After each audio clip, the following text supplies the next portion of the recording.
সম্মানিত ভিউয়ার্স, আসসালামু আলাইকুম রহমতুল্লাহি ওয়া বারাকাতুহু। আমি আজকে আসছি আমার যে মরিচের প্রজেক্ট করব সেই প্রজেক্টে। তো আমি কিভাবে সারগুলা মিক্সচার করতেছি সেটা আপনাদের দেখার জন্য এই ভিডিওটা।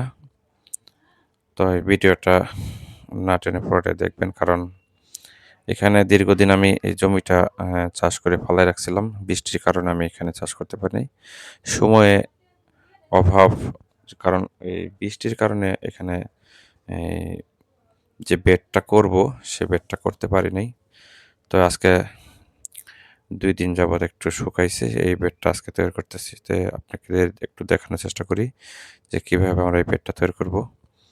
তো এই মোটামুটি সারগুলা প্রস্তুত করা শেষ হয়ে গেল। আমরা এই বেডে সারগুলা দিব।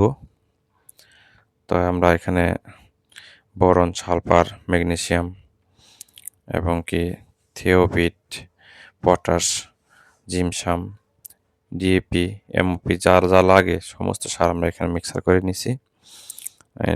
লগে দিয়ে দিলাম একটা বুস্টার ওয়ান, লগে কীটনাশকও আছে। এগুলো দিয়ে আমরা আজকে জমিতে সার দিয়ে দেবো, প্রস্তুত করে নিতেছি।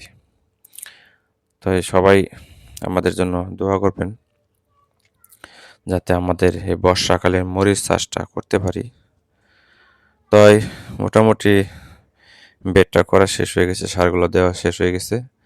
তো প্রচুর বৃষ্টি, তাই বৃষ্টির সময় আমরা দ্রুতভাবে বেডটা করছি, যার কারণে আমরা ভিডিওটা আগে দেখাইতে পারি নাই বেড করার সময়। সবাই ক্ষমা দৃষ্টিতে দেখবেন। তাই আজকে কিন্তু আমার বেডটা কমপ্লিট।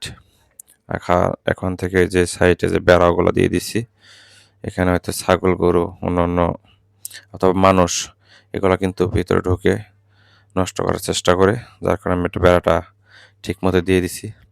তো মোটামুটি আজকে কাজটা শেষ হয়ে গেছে। আমি যে আগে আমার এখানে কিন্তু ছিল বেগুন, এই বেগুনের খোঁটাগুলো আমরা দিয়ে দিছি, এই মরিচ গাছে দিয়ে দিব।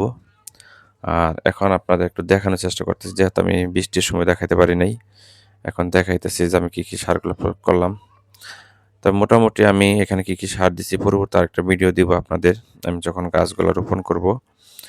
তো এই যে সারগুলো আমার কাছে আমি যে দেখাইতেছি সারগুলো, এই সারগুলাই কিন্তু আজকে এখানে দিয়ে আমি এই ব্যাটটা তৈরি করছি। তো সবাই ভালো থাকবেন, সুস্থ থাকবেন, আমাদের জন্য দোয়া করবেন। আমার বেড কমপ্লিট হয়ে গেছে, আর আকাশের অবস্থা খুবই খারাপ। তো এখন আমরা চলে যাবে, সবাই আমাদের জন্য দোয়া করবেন। আসসালামু আলাইকুম রহমতুল্লাহি ওয়া বারাকাতুহু।